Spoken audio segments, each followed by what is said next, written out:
that out. It's going okay. Yeah, it's very different. Good evening, everybody. Welcome. Welcome to the Frontline Club.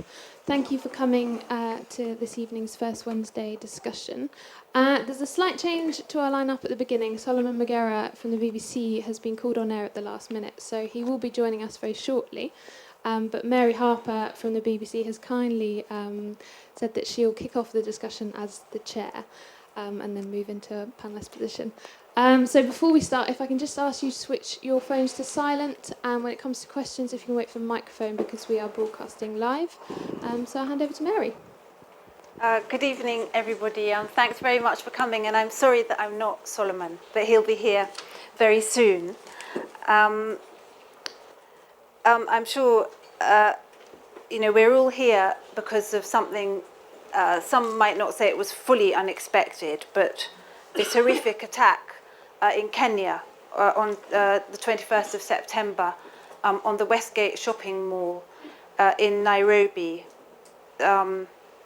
which was claimed by al-Shabaab. And we're going to divide this discussion into two parts. We're going to first of all look at that, analyse it, look at the response of the Kenyan government and the regional and global implications of that attack. And then we'll open up to the floor and have a discussion about that. And then we'll go back to the panel and talk about al-Shabaab and its roots and what it stands for, and then have another discussion with the floor. So as things stand, we know that 67 people were killed in that attack, and the Red Cross, I think the latest figures is that 39 people are still missing. And the response of the Kenyan government, I think some people were a bit surprised, because usually whenever there's any kind of attack in Nairobi or in a region that is dominated by Somalis, there's these very quick, pretty brutal security sweeps on Somalis. But this time the language has been very different, and President Uhuru Kenyatta is talking about how the whole nation has to come together and everybody is a family, we are one. There's all this kind of rhetoric going on, which is quite different than previous responses to less dramatic attacks, which have also been blamed on Somalis. So I thought maybe we could start by looking at that, at the way that the Kenyan government has responded to this attack, and whether that's likely to, well, I don't know what people think, what the panel thinks of that. So if we could start with that, maybe Jamal, if you could share your thoughts on that. I think, thank you very much. I think immediately when the incident happened, there were a lot of Twitter messages and Facebook calling Somalis to be dealt with. So I think, and I'm not entirely sure, but what I'm hearing is the Kenyan government talked to the Kenyan media and journalists and said, let's calm down things. We don't want to attack Somalis. So I think in that sense, they have done a very good job.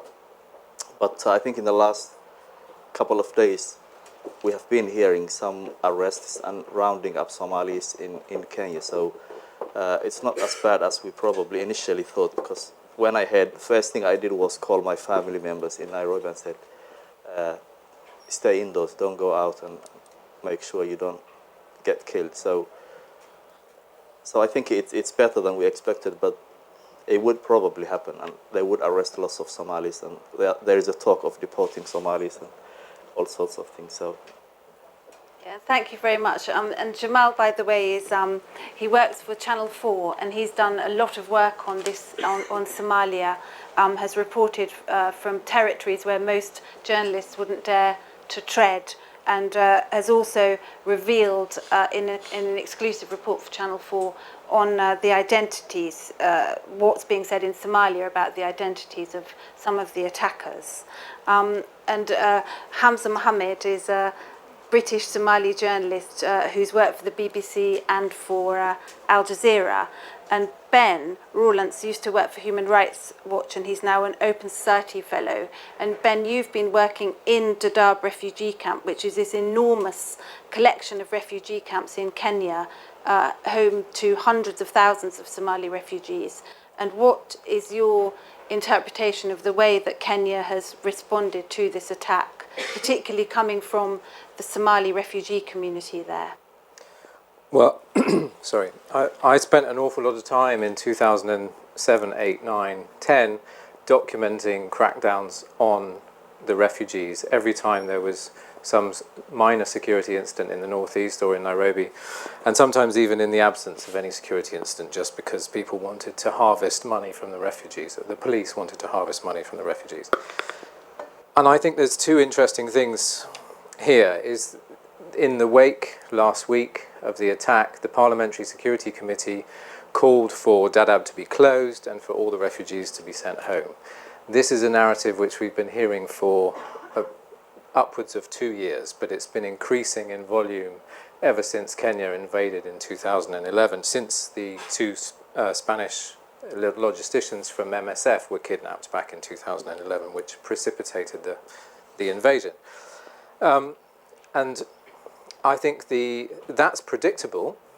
What's been less predictable and welcome is the fact, as Jamal and Mary said, that we haven't seen a knee-jerk security crackdown. And although there is likely to continue to be some calls for the closing of Dadaab and for all the refugees to go home and so on, there is now a formal process together with UNHCR and the Somali government for that to happen.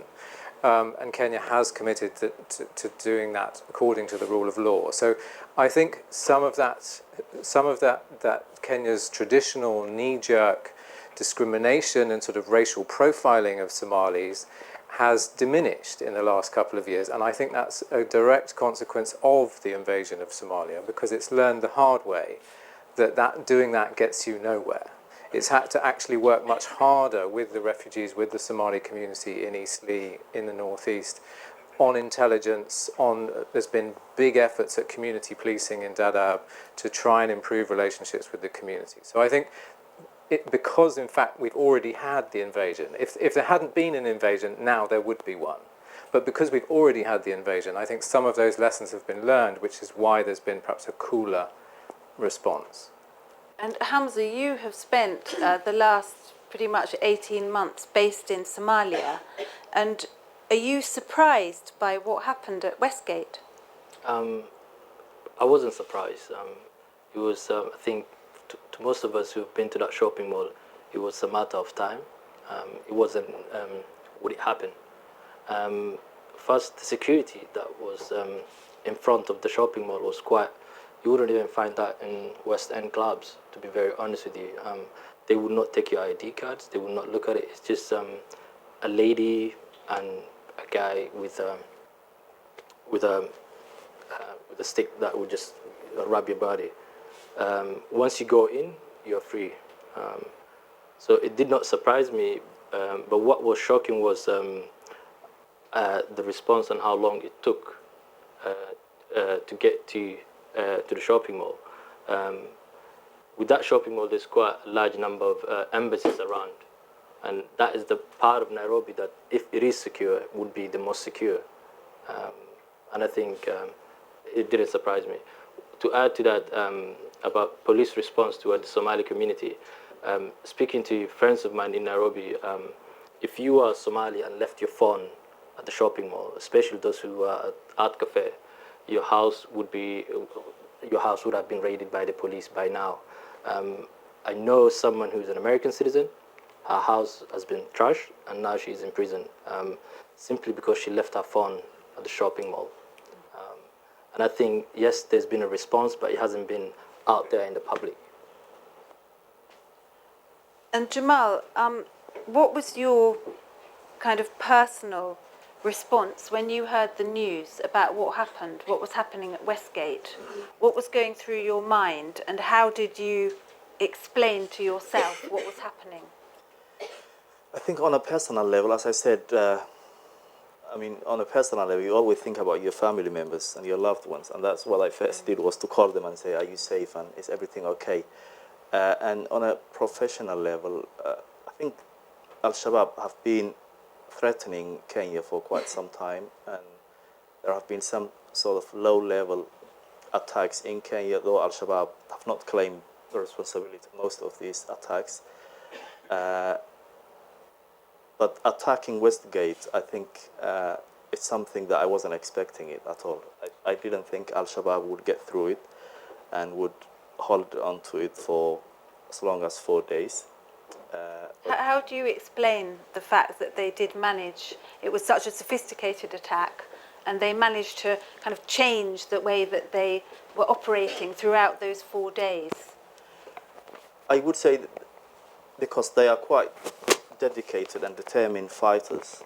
They take their time to study things, to prepare, to plan, and they are prepared to die for their causes. So I think it is that the reason they hold on to it. They were prepared to die for that, and I'm sure it took them a year, if not more than a year, to plan and put things in place and scout and do all sorts of things. So yeah, I think it's about the preparation and the planning they put into and the hard work. I think that's why they have managed to hold on to it. And also, I think some of the al-Shabaab's best snipers were in there. So any Kenyan soldier that came anywhere near them, they were just shooting them. So, and I'm sure we'll hear, we haven't heard, but a lot more Kenyan soldiers, intelligence officials, were killed in the mall than we have heard. Now my colleague from the BBC, Solomon's here, Yes. and Solomon, I'll hand over to you. And the idea of this discussion... I would rather you continue, and I'll be a guest. And first of all, to apologize because I was held back because of exactly the same topic at the BBC doing an interview, because the Inspector General of the Kenyan Police let us down, and therefore there was nobody to put the story into perspective other than myself. And the reasons why he did not want to come on television, maybe it's because of the fear of, contradicting further what the Kenyan government is grappling with. So I would rather you continue being the chair lady, and I will be your guest. I'll be the chair for this half, and then I'll hand over to you. Fine. And also, Solomon, have you just been in Kenya? Yes, I was. So maybe you can update us with the latest from the ground. Yeah, and anyone here who's been to Kenya during that time of the attack? Ben, were you there? I was not Osman? there, just I was missed. there 2 days before. 2 days before. Yeah, it happened that I was traveling to Tanzania on Saturday, and as I approached Heathrow, I began to see on social media reports about an attack at the Westgate Mall. And the more you read the tweets, the more you listen to colleagues, it emerged that this was not a robbery that had gone wrong. This was something quite serious. So as a journalist boarding an overnight plane, you can imagine what was going on through my mind. I almost pushed the plane, move faster, we need to land in Nairobi and find out what's going on. So when I landed in Nairobi, I abandoned completely my trip to Tanzania. I had to go to Westlands to see what was going on, and also to get a briefing from my colleagues. And you could tell this was something serious. Kenya has suffered a number of terror attacks. In 1980, when the Norfolk Hotel was hit by a Palestinian because of Kenya aiding the rescue at Entebbe in Uganda. That was in 1976. Then in 1998 was the big one, the US Embassy, when it was attacked. And then come again 2002, there were 2 attempts. One which was successful at Paradise Hotel near Mombasa, and the other one which was unsuccessful, a missile aimed at an Israeli jet. You can imagine what would have done if that missile caught that plane. And now you've got this one. But these are not the only terror in quotes attacks on Kenya. You've had so many incursions into that country. In Wajir, in Mandera, in Garissa, grenades being thrown in.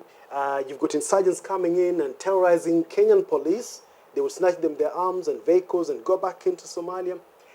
So it's not, this you would say, coming at this time, one would definitely wonder, why Kenya? Is Kenya such a soft target for terror attacks?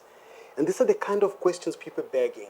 What did the intelligence know about this attack? Because when you read the papers, when you listen to experts, they say that there was intelligence, there was an attack in the offing.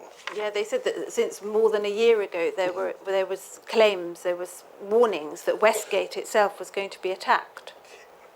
And then you ask, who knew what, when, and what did they do? Because if it's that level of intelligence, you would expect the country's president, as the custodian of people's lives and property, to be knowing firsthand who is briefing the president. And if the president was briefed, what did he do?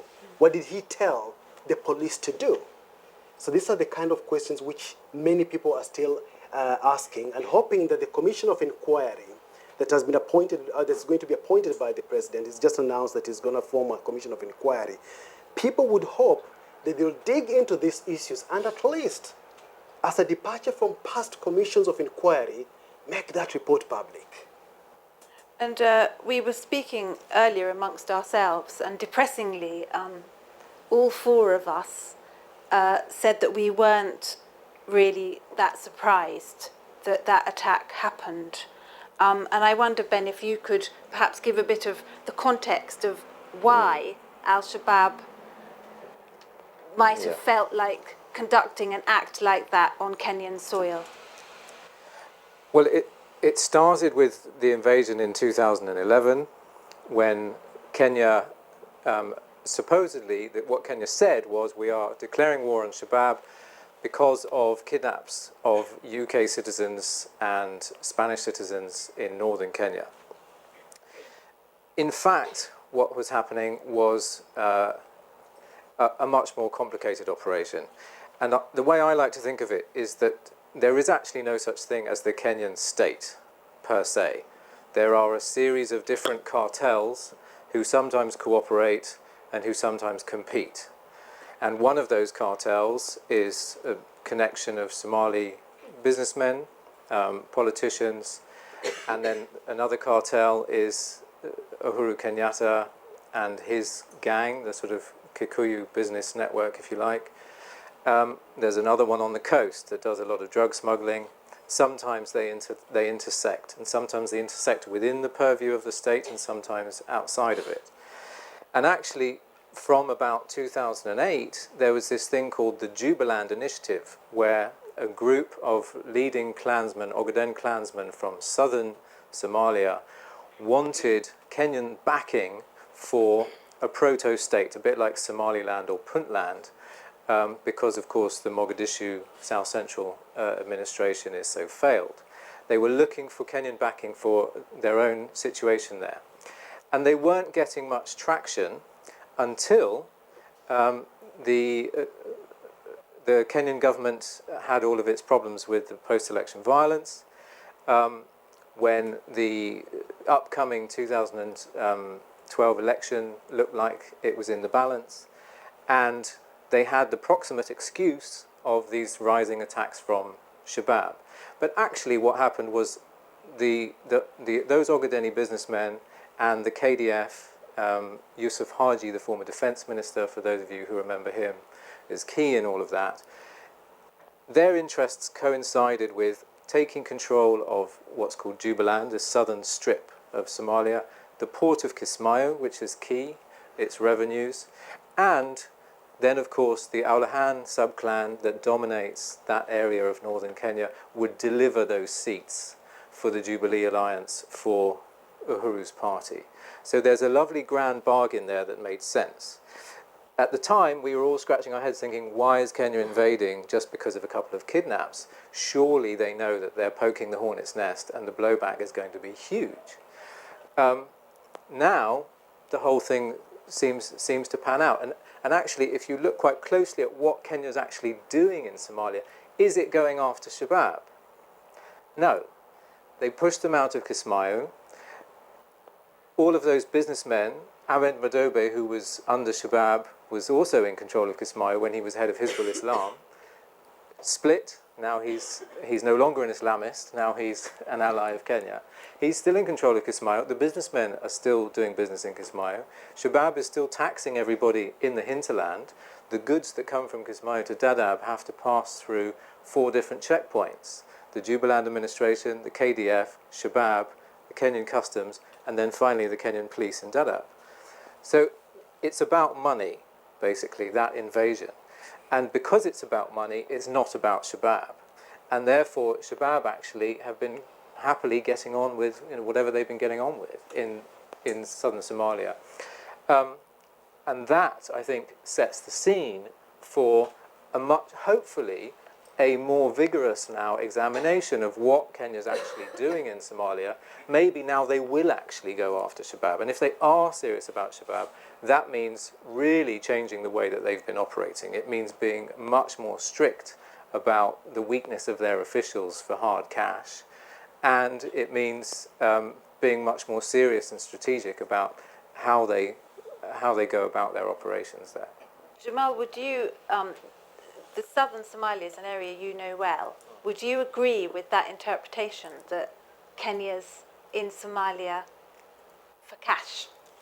I think cash and more than cash, I would say, and I don't think it was mainly because of the kidnapping. I mean, they have been training clan militiamen, I think, since 2007 and 8. And training, they trained, I think, first about 3,000 and then another 3,000. So they have been somewhat planning to invade Kismayo and take over Kismayo because of the clan complexity of the region.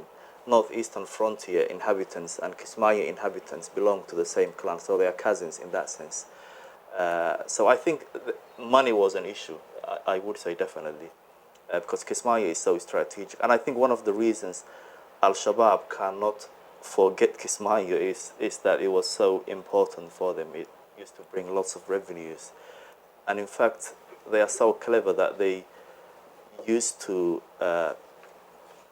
offer Somali businessmen 50%. If any Somali businessman wants to import goods, they used to invite them and say, if you go to Mogadishu or Bosaso or Berbera, we would charge you 50% of what other ports are charging you. So it was huge. They used to get lots of income. Also, charcoal export was another big business. So money definitely was an issue, and al-Shabaab is something that they don't easily forget. They used to get lots of money from Kismayo. And Hamza, do you think that the Westgate attack was primarily punishment to Kenya, or was it a way? I mean, al-Shabaab was masterful in the way that it hit an international target in Kenya. I mean, it couldn't have chosen a more spectacular target to get top media coverage in a country which is the media hub for East Africa, for all the international media outlets. And the way that it managed its information campaign was highly sophisticated. Do you think that the Westgate attack was not just about punishing Kenya, but also telling the world we're here, and a sort of way of becoming a global brand? I think one thing I've noticed through all my years traveling in Somalia is how much people underestimate the capacity of actually Somalis and how professional they can be. Al-Shabaab are the most professional thing that you can have. And I think to a certain extent they are more professional than the armies that you see in some parts of Africa. It wouldn't be surprising if we are to find out they've been actually planning this attack for more than 2 years. And the individuals who have been planning would plan to the finer details. Then you have to look at Al-Shabaab and Kenya. I think it's more personal.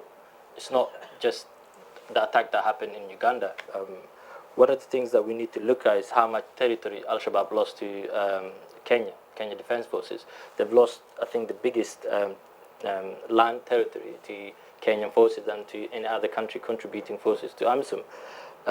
That's one. I think the second one that we need to look at is the amount of force Kenya used to fight Al-Shabaab. They're the only country within AMISOM that have used air power and naval force. And if you're a rebel group fighting in Somalia where there's no mountains you can hide, for someone to use naval, the Navy and the Air Force, it is quite strong. And Al-Shabaab, do not forget how when they retreated, the reason that they were retreating was not because of soldiers on foot. It was from air, and in Kismayo, it was the Navy that played a big part, if anyone remembers. Also, when you look at things that have been happening within Kenya, the two clerics that have died in Kenya in the last year and a half. The radical The Muslim clerics, they were openly supporters of al-Shabaab. To one extent, one of the clerics was sanctioned by the UN and the US for recruiting for al-Shabaab and raising funds for al-Shabaab in Kenya. And at that time, al-Shabaab did not openly say he's a member of al-Shabaab, but they were sympathetic to his to the cause. Also, when you look at Ahmed Madobe, in a sense, al-Shabaab see that he's been rewarded for abandoning al-Shabaab. He's the gentleman who was an Islamist in control of this port city of Kismayo, and is now a friend of the Kenyan government and the Somali government, and still in control. Yeah, so for al-Shabaab, they see the whole play and how it happens. In 2007, 2008, there was some kind of a working relationship between the Kenyans and al-Shabaab. At one time, there was cars that were stolen by bandits from in Kenya that were taken to al-Shabaab territory. Al-Shabaab actually returned the cars, and they returned the guys who stole the cars. In Mandera. Then there is recently the two Kenyans who were released by al-Shabaab, the security forces. I think one of them was district officer. They were released after negotiations. And I think this is not out in the public, but al-Shabaab see this as a broken relationship and broken promises. Negotiations do happen, and it does happen behind closed doors. So al-Shabaab and Kenya is not like any other member of AMISOM. This is more personal. And al-Shabaab also, we have to remember, see the northeastern province of Kenya as part of Somalia. It's bad enough that Kenya did northeastern province as part of Kenya, but now that Kenya went across the border to Kismayo and the whole territory, this is more personal than we see in the public. And Solomon, before we open this stage of the discussion to the floor, what would you say to this suggestion that actually the attack on Westgate, even though it's been claimed by al-Shabaab, which has its roots in Somalia, al-Shabaab is becoming much more regionalized, especially since losing territory in Somalia. It's been focusing more on recruiting people, especially in Kenya. And for example, Jamal's report for Channel 4, where it was suggested that actually at least one of these attackers was a former Christian Kenyan. So actually it's a Kenyan problem as much as it's a Somali problem, this problem of radicalization, and it's unfair to always blame it on Somalis or Kenyan Somalis, and that Kenya itself has got its own homegrown problem of Islamist radicalization. Yeah. In fact, just before I answer that, what Hamza was saying about the attack being personal, the fact that the northeastern parts of the country, that's the border between Somalia and Kenya, or Kenya and Somalia, the important thing to note is that that area is inhabited largely by Somalis. Now we've got something you call Somalia Somalis and Kenya Somalis. There is no difference. A Somali in Somalia is a Somali in Kenya. So how do you ever tell the difference? It's difficult. And therefore, I think it's important for, as you say, in futures to look at how Kenya deals with its relations with Somalia. Because at the moment, the other thing that could have also played into al-Shabaab's hands is the disenchantment in Mogadishu by the administration in Mogadishu, seeing what Kenya is doing in Jubaland, in that part of the world. They are not impressed by that. And to them, they will be celebrating what has happened to Kenya. That's why when President Uhuru Kenyatta was thanking or mentioning presidents who had called him to condole him and Kenyans, he did not mention the president of Somalia. Now, the question you asked about regionalization, al-Shabaab, and you all may second me on this, is no longer just a Somalia militant group, not at all. That's why you are hearing mentions of people from Norway, nationals of America, nationals of Britain involved. It has become actually international, more international than it is actually regional. So it's recruiting people in this country, it's recruiting people in America. If it's not recruiting people, as in human beings directly, it's receiving funding from these countries. And therefore that internationalizes al-Shabaab, and it's got to raise concern by people beyond Kenya, by people beyond Somalia, by people beyond Uganda. It's got to raise concern as far as this country is concerned, as far as America, Australia, Canada, and you saw some of the people killed in that attack. We had Koreans in there, somebody from Peru. It begins to show you just how globalized a terror organization can be. And I think now if we could open the discussion up to the floor, if anybody has any questions or comments that they'd like to raise. There's one here. And if you could identify yourself, if you come from any particular organization and your name. My name is Amal, and I'm a freelance. And as a Somali, I've got questions for... And first of all, I would like to thank the panel and all of them. Thank you very much. That was very informative. What is the popularity of al-Shabaab? What makes al-Shabaab so popular to recruit Somalis from all around the world and even non-Somalis to join them? Who wants to answer that question? Do you Maybe want Hamza? to have a go, Hamza? First, I think people underestimate how popular al-Shabaab are. In Somalia, for example, you can go to the site of an explosion where civilians have been killed, and if you walk down to the nearest house and ask, how angry are you al-Shabaab did this, nobody would open their mouth or say a word, if that is for fear or support. Popularity of al-Shabaab, I think, is down to the leadership of Somalia. There is no alternative that people choose. One of the things that people say to you is, you're asking me to choose between two things that I don't want. The Somali government are not up to the task, in my opinion. And al-Shabaab are what they are, everybody sees. That is one that plays a part. And then also when you see the leadership, the al-Shabaab leadership, and how they appeal to certain individuals. It's well known that they are very good when they come to speaking. One Somali government soldier said to me in Kismayo, outside Kismayo in the front line, he said to me, I can listen to anybody, but not the al-Shabaab leader. And I said, why? And he said, I could turn my gun to my colleagues. That's how successful in persuading people they are. And I think people underestimate. They see al-Shabaab leadership as these guys who are in the bushes or the jungles, and they think they are not educated or they cannot appeal to the average person. And to the individuals that they're appealing to, people say they appeal to people who are disenfranchised, people who have fallen off life.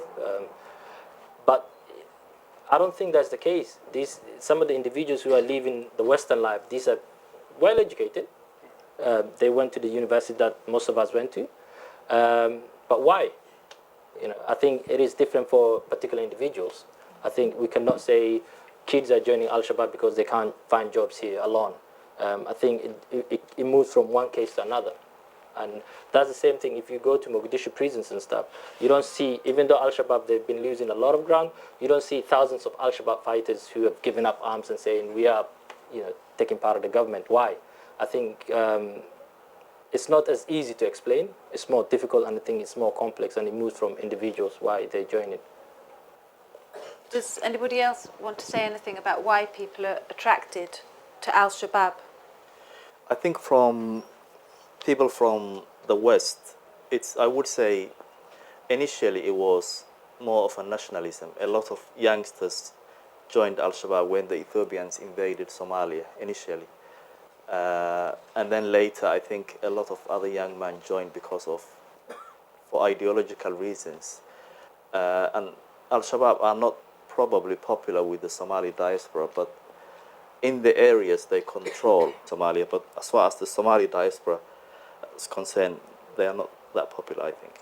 Yeah, and I think certainly in my research into the kind of internationalization of al-Shabaab, one thing that attracted people, whether they were Somalis or non-Somalis, I mean, don't forget, just recently, an American from Alabama who joined al-Shabaab was killed by some of his fellow fighters after an internal struggle. But if you watch some of their propaganda videos and their raps. Was not part of the indictment against the president and the defense secretary of Kenya, but it seems that clearly there's perhaps a violation of international law as well. And then also linked to that, do you think that the Kenyan government will use this attack now as a way of maybe deflecting from the prosecutions at The Hague? And there's also talk that the Kenyan parliament actually wants to withdraw from the Rome Treaty, which sets up the International Criminal Court. So I wonder if the panel can comment on that. There are two things loaded in your question about its presence in Somalia and whether that is a violation of international law or territory. Maybe to be up to the Somali people or the administration, somebody then will need to file that case at the ICC for the ICC to investigate and then follow that up, and it could open that indictment if it deems fit to do so. In terms of the timing and the cases facing Uhuru Kenyatta and his deputy, William Ruto, I've written about this briefly in an article I published on BBC News Online about the challenge these two face. The thing is, when the attack happened, Deputy President William Ruto's trial was already going on, and definitely he applied for adjournment to allow him time to travel to Kenya. That process takes time. The court didn't just sit immediately and issue an adjournment on the spot. No, the court took its time to look at the application, consider it, then deliver a ruling. But William Ruto was itching to jump on the next flight back to Kenya, but he wouldn't just jump on the next flight because he's property of the ICC. And if he did that, it would jeopardize his case and his own movement. Now, he was allowed only 1 week, which was later extended to 10 days. He had wanted 2 weeks, but the court only allowed him 1 week first of all, then they added a few more days for him to attend the national prayer meeting. That must have had President Kenyatta thinking, supposing it was me, Commander-in-Chief, at The Hague in November, and this happens to my country, and I'm the custodian of people's lives and property. That is what the Constitution tells me to do as responsibility number one. What will be happening to me as a president away on trial in another country who cannot depart willy-nilly, jump on a flight from The Hague to Nairobi? No. He will have to apply for adjournment. The court will have to listen to it, consider whether it is feasible or not, and how that would interrupt the case, and then tell him, okay, Mr. President, we are allowing you so much time to try go. To avoid going to The Hague, they will have to change the Constitution first of all, to allow him not to respect an international court. Now, to do that, the Kenyan Parliament, the Kenyan government and Parliament, a political body, must call a referendum to change any part of the Constitution. Is the country ready for a referendum? No. It's a difficult one. Yeah, I don't know. Ben, do you want to say anything about sort of possible human rights violations, illegal activity by Kenya in Somalia, even though that would obviously have to be a different case, international case? Well, the reason why Somalia is not on the Hague indictment is because the indictment was for the post-election violence, and the International Criminal Court has not opened an investigation into the Somali situation. There's probably lots of Somalis who would like them to. The rights violations when Kenya invaded southern Somalia were quite bad. There was a lot of airstrikes on civilians. Human Rights Watch, when I worked for them, documented quite a lot. Also, naval shelling of Kismayo was pretty indiscriminate.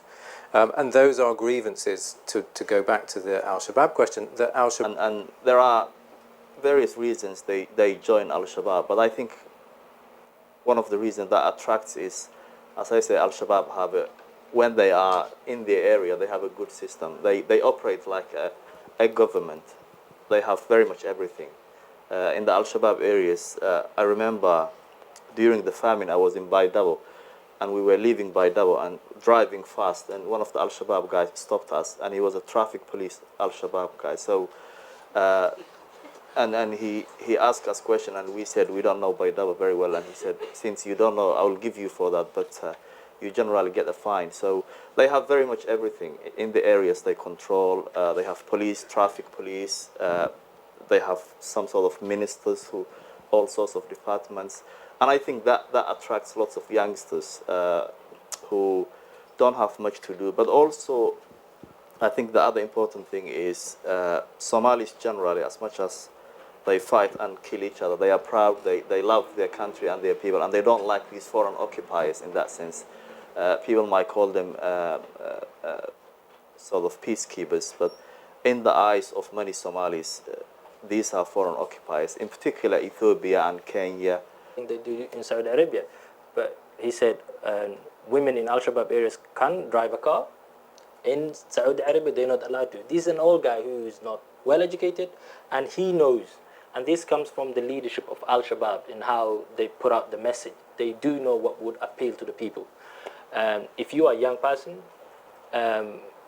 who finished school, it's easy for an al-Shabaab or somebody who wanted to show the African Union as a foreigner to say to you, look, these guys are not Muslims. These guys are coming from all the way from Uganda, Burundi. We don't know. They're here. Look, they drive around in big cars. You sitting there watching. And to even government soldiers, off the record, what they would say to you is, I'm earning $100. This African who comes from all the way from Burundi, Somalis sometimes do not consider themselves fully African. They consider themselves as Middle Eastern. So they would say to you, look at this African, he came all the way from Burundi. He's earning $1,000. I'm on the front line, standing here, earning $100. So for an al-Shabaab guy who recruits for al-Shabaab, they know all this information. So it doesn't take a lot to appeal to the youngsters. And in terms of training camps, if you are in Somalia, I think every night you would hear the sound of drones in the skies. And I think the security services wouldn't know where these training camps are if they wanted to do something about it. Somalia, I think the skies... The court can act on its own initiative, which is what it did in Kenya, where it said, here is a case and we're going to investigate. The grievance about Somalia, I think, is well-founded. The UN has tried for many years to start a commission of inquiry, like it did a mapping report on Congo, to look at the extent of human rights violations in 23 years of war in Somalia. And none of the donors want to support it, want to fund it. Britain, the EU, the US. Why? Because they can't get these puppet governments that keep popping up in Somalia on board. Because none of those governments, of course, want a process like that to happen, because they'd all end up in The Hague. So there is, quite rightly, a lot of legitimate resentment against the international system and its double standards in Somalia. Huge double standards. And one additional point I'd like to mention is the corruption. Shabaab never make a public statement without talking about corruption. If you read any one of the Legion UN reports on all of these puppet governments in Somalia, it's disgusting, absolutely disgusting. The Kenyan government, the corruption in the Kenyan government is horrendous. You've got a disciplined proto-government in these states, in these areas, which is, yes, it's tough, but it's delivering. And that's very, very attractive. Two other points I'd just like to add is that I've interviewed two different kinds of people in jail who have been members of Shabaab. One are young guys who've been forcibly recruited, so let's not forget about that. Shabaab has a very long history of going to schools and just taking all the boys into the army and taking all the girls as wives. The other group is actually, as Hamza said, quite intelligent people who I would not describe as ideological, I'd describe as political. They're making a political decision. They've looked at capitalism, they've looked at the complete absence of any framework of law in Somalia, or for that matter in many other sub-Saharan African countries. And in some cases you could make the same argument about Britain or America, that the law doesn't apply equally, and therefore we're going to turn to a different framework, which is Islam, which is religion. And that is a very active, I think, political rather than ideological choice. So I would like to just add that into the discussion. Okay, yeah. Let me take your question, and then we'll go into a little bit about al-Shabaab itself. But yes. Yes, speaking of that last comment, as I'm listening to this, if I can be polite about this, is a certain innocence hanging over this conversation, which seems to, in a way, tie in with failures of intelligence, with, I mean, everything you've said, almost every single point, it sounds like you could say this of Hezbollah, you could say it about the coming of the Taliban and why they were popular, about the kind of blindness about all the different elements in the opposition in Syria. I mean, I've been involved in debates on Russian radio with Russians who think we're complete idiots, that we don't understand that there's a pattern to all of this. I mean, the last most conspicuous is Mali, where there was this same quality of innocence. I mean, the Cairo speech was about Islam and the Arab people and the people of the region of Africa, all the way to Indonesia, taking charge of their own fate. But as you're talking about, it sounds like a Kenya problem and a Somali problem, but this is part of a much larger movement, surely, and I think you were speaking to that. I mean, Popular masses are unhappy. During the British colonial times, there was the Sayyid, or what Westerners would call the Mad Mullah, who used religion to rally support. In the early 2000s, there was the warlord movements that were openly supported by the West, funded. This is after September 11, to kind of put a lead on any sort of Islamist movement that could come up in Somalia. Then there was a group of sheikhs in Mogadishu that started the Islamic courts. Their leader was Sheikh Sharif, the president of Somalia. When the international community saw what was going on, they funded openly the warlords. Somalis knew this, Somalis saw this. What happened after that was those mass recruitment for the Islamic courts to fight the warlords. And this was to say, we know what you've been doing for the last decade, we're not going to accept it. So the warlords were defeated by these sheikhs, including led by Sheikh Sharif, and these were not what you would call hardline. They accepted negotiations. They control most of South and Central Somalia, apart from Puntland and Somaliland. Then there was part of the movement was the warlord Indade, who made the threat against Ethiopia. That led to Ethiopia invading with the support of the West, with the funding of the West, and with the intelligence of the West to fight the Islamic Courts Union. And what happened was, when that happened, the Islamic Courts Union were crushed. The moderate leaders ran out, went to Eritrea and went abroad. What was left was the hardcore group of fighters. And that's when al-Shabaab was formed. Without the West, without the international community supporting Ethiopia's invasion, you would not have al-Shabaab. I think that's the one thing that we need to understand. The Islamic Courts, for once, every Somali was happy with the Islamic Courts Union. And that's when youngsters going from the West, going back to Somalia. No thanks. But then in 2010, the current leader, Godani, did establish links with Abu Zubayr, the current leader of Al-Qaeda, and did establish a formal alliance. So there's a lot of commentary about whether or not what has happened recently has been informed or influenced by that. I don't know. We can talk about that till the cows come home. But perhaps I could just add something to what Hamza said about the wider context.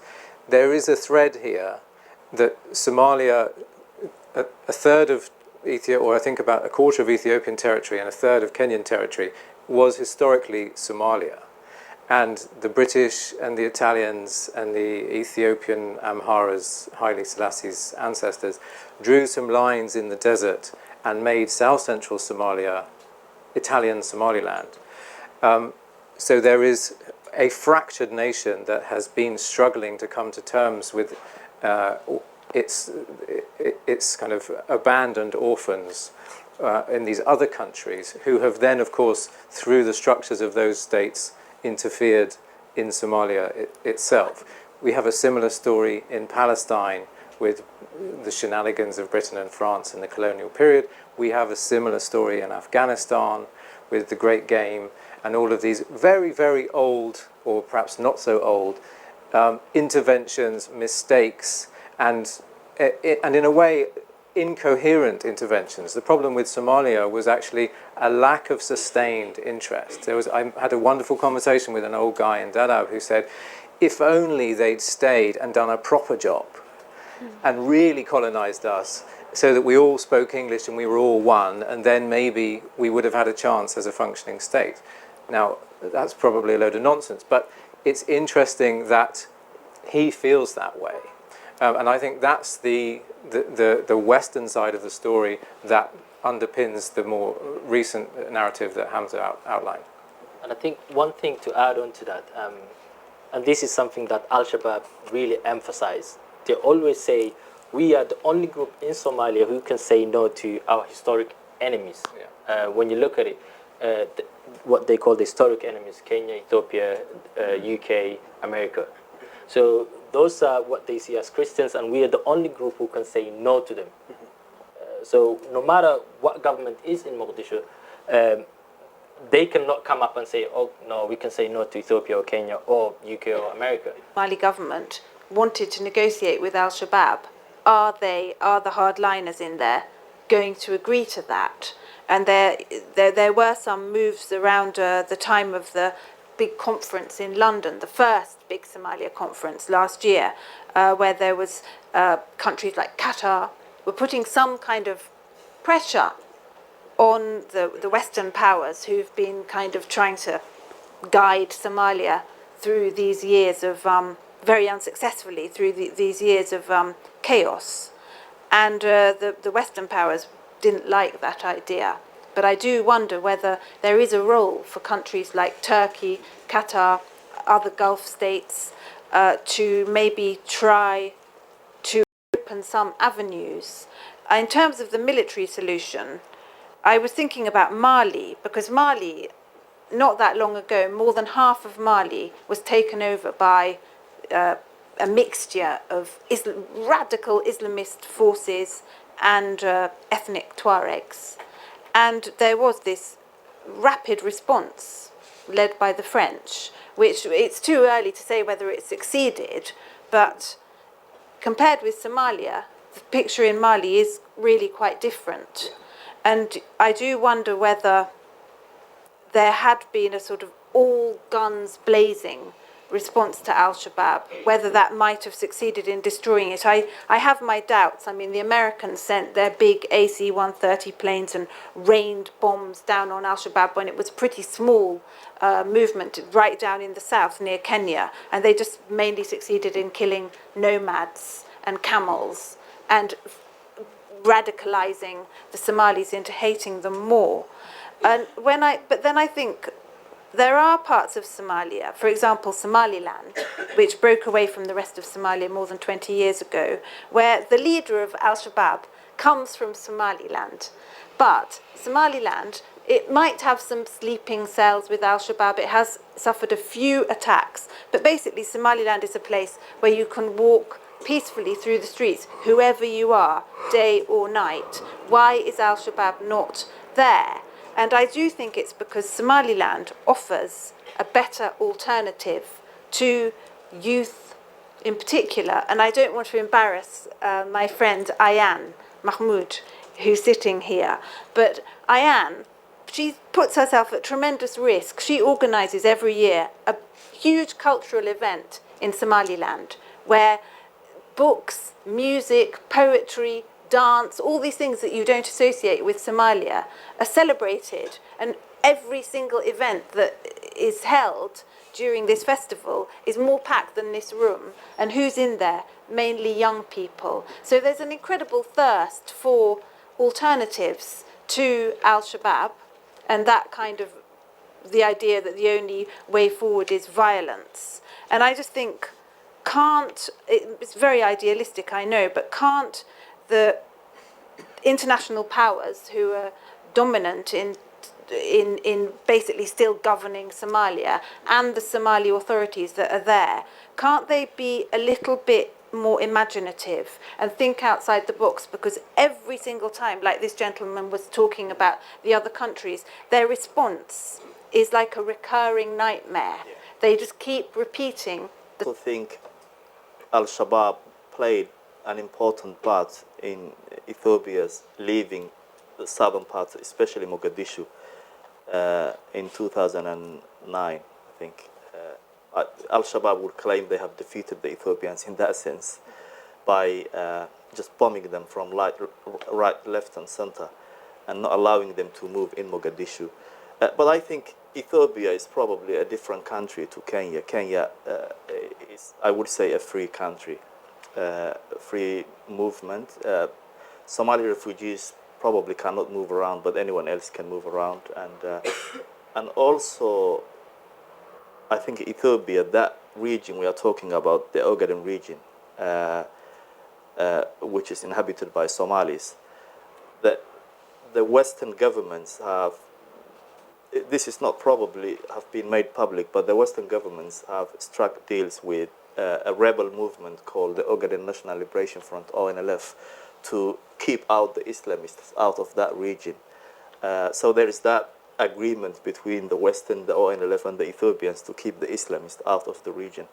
And Ethiopia generally is an authoritarian regime. So I think in that sense they are struggling to succeed in Ethiopia. I think that's the main reason, I think. So any comments or thoughts about how do you deal with groups like al-Shabaab? And I don't know whether Ayan, did you say Ayan is here? Ayan's here. Sorry, Ayan. Oh, yes. You organize some of those events we are hearing about, which tend to appeal to young people. When you're hearing this kind of debate, something must be playing out in your mind that this should be the approach countries such as Kenya or America or Britain or Ethiopia should adapt when dealing with groups such as al-Shabaab. I don't think you can organize a music event for al-Shabaab. I think that will be very, very difficult. But what I do think in general is people are genuinely disappointed in the West.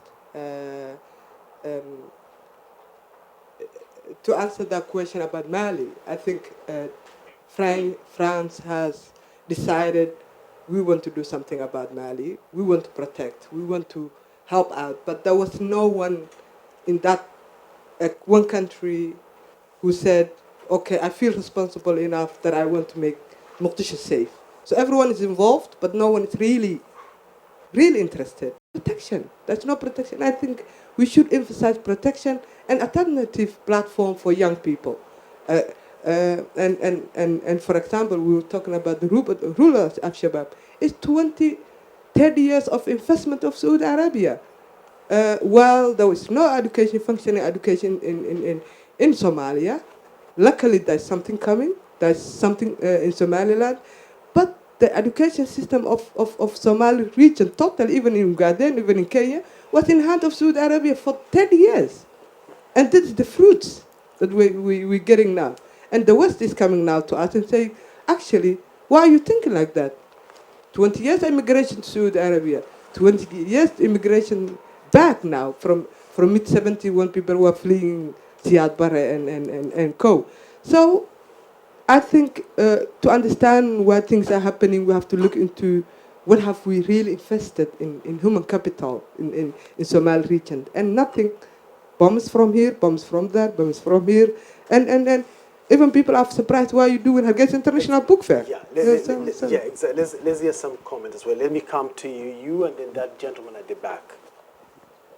Yeah, I'd just like to agree with that point. That was a very good point about in the absence of kind of a state and any kind of outside interest post-93, kind of the lack of an education system and then all this Saudi money.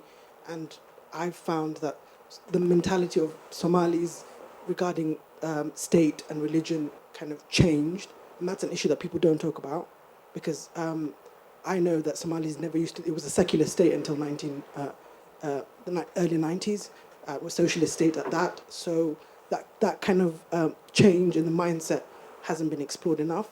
And also, why is the AMISOM model not being applied wider?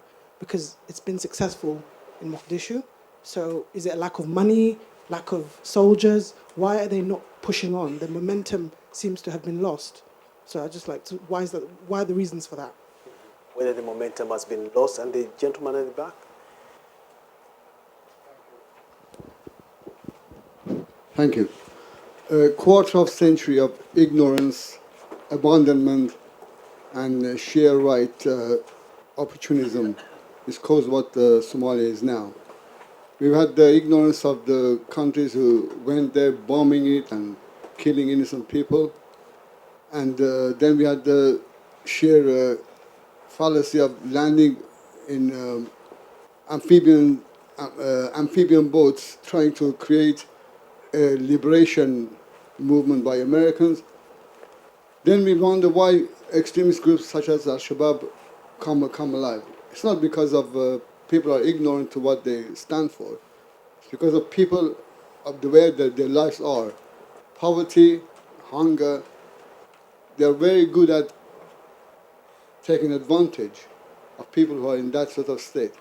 Al-Shabaab, Al-Qaeda, Taliban, they all look at these points and they, brotherhood, they all have their... Westgate Cafe in 2010 for the first time was that the art cafe was out of bounds. So we've known about this for a while. We didn't see the precise nature of the attack. I think we all thought it was going to be a bomb and turned out to be something off level 15 of Grand Theft Auto. But there we are. We're up against something that won't stop, a little bit like the terminator of terrorism. Jihad and extremism wants your soul, and it's not going to stop until it gets it. So whilst al-Shabaab did originate as a nationalist, a hardline nationalist organisation to make that place less attractive to these people, and they're working as hard as they can within the situation they have to achieve that. It's not perfect by any means, but the president is an intelligent man, and he is trying very hard. I wouldn't have stayed there for so long if it wasn't getting better. But if you can think you can flick a switch and overnight this place will just improve, we're wrong. It's going to take some time. There's 20 years of political dialogue to be had. There's institution building. There's just getting the Somalis back to understanding what governance is, if indeed they remember. The Somali president spoke about growing a young sapling in his London speech. It's going to take that long. Growing a sapling in real time needs the support of absolutely everything around it to start to suck away the breeding ground that these people find so easy to operate in. But neighbours and the world must understand that as we squeeze Shabaab in one place, it's going to pop up somewhere else, just as Afghan soldiers, Afghan insurgents popped up in Mogadishu in 2011-12. As we squeeze in Somalia, as security improves there, they're going to keep moving around. So the Somali government has much to do, and it needs the support and the time to do it. But we all need to get our atlases out and start figuring out where this is going to go next, because it won't stop.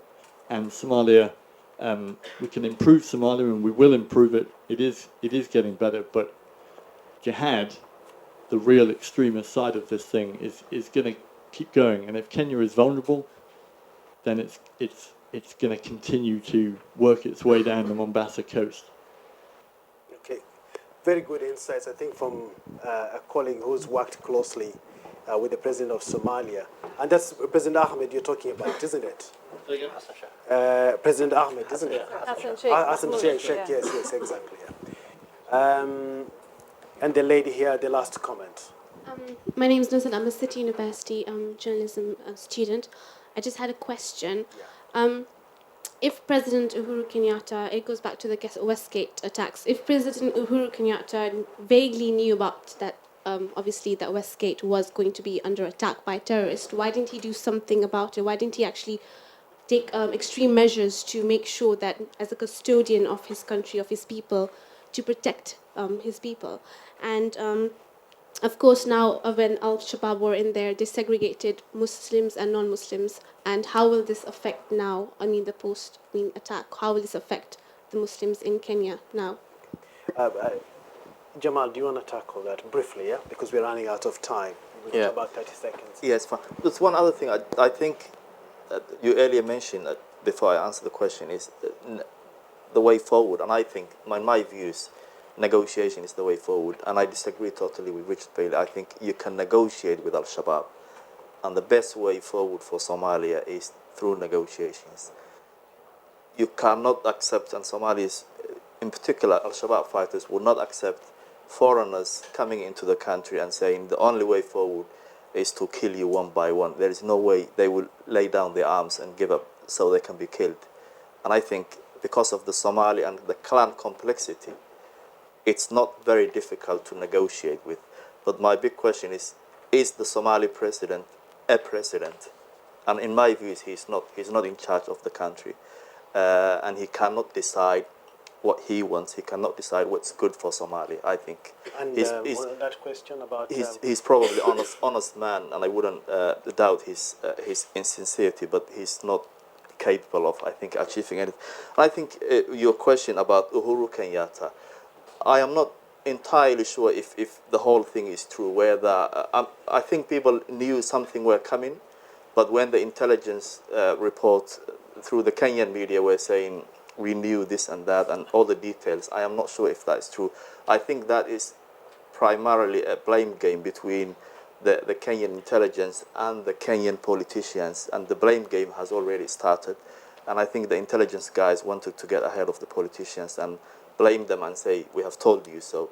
But I think everyone knew something was about to happen, but I don't think anyone knew it would be Westgate, it would be that day, and that's what was going to happen. And I think the Muslims in Kenya, probably hundreds of Kenyan Muslims are members of al-Shabaab, and I think that al-Shabaab ideology and threat is already in Kenya.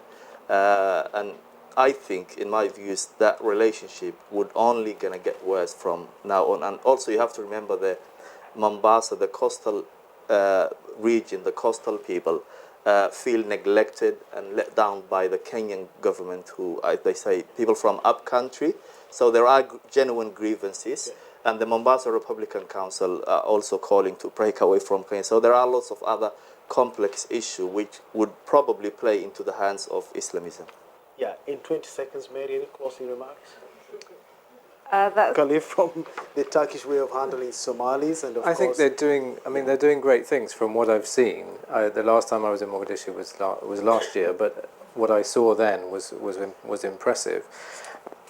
It's tough, okay? I mean, I think it's really, this is the central challenge of our lifetime, that everybody, that's why this is packed, that's why there's so much there ever since the, international political Islam and terrorism has become a major news agenda and a major issue in the world over the last maybe 40 years. You know, even if it has antecedents before that, it has become, you know, a very, very difficult thing for us to do. And all I would urge is humility and understanding should precede action.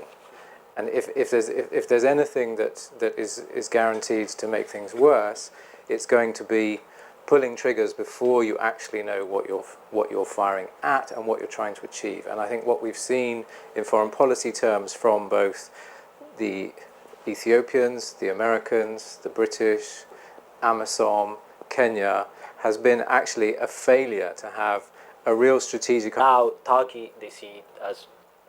they don't differentiate between UK and Turkey now, al-Shabaab. And that is evident from the attacks that happened, the last two attacks in Mogadishu. Qatar, there is the allegation that they funded President Hassan Sheikh's campaign. So that should explain to you that they wouldn't endear themselves to Qatar. The other thing that we need to realize is the military option. You may kill the fighter who carries the gun, but the ideology remains. And I think that is where people don't realize. You can go out, you can kill as many al-Shabaab fighters, but the ideology is still there. The world doesn't want to realize that when it comes to dealing with Somalia. Somalis also know continuously over the last 20 years, the international community, that they sided with the people that Somalis see as bad, the warlords, the corrupt leaders. And that is not easily forgotten when you are in Somalia. Also, al-Shabaab are an option. They are less corrupt, let's face it. If you are a businessman in al-Shabaab control area, you pay less taxes. You also know that your goods will not be stolen. Also, if the most vulnerable, the minorities, if you are a woman in a government control area, the most pressing thing for you is being raped. And you know in al-Shabaab area that will never happen to you. Everybody knows that. There's no questions about that. So I think there needs to be an alternative that's better, that's more appealing to the local man in Somalia. To finish it off, this can only be overcome, in my opinion, by negotiations done by Somalis under a tree, like the way they used to do it 100 years ago. And from me, I would say that there's a part of Nairobi that is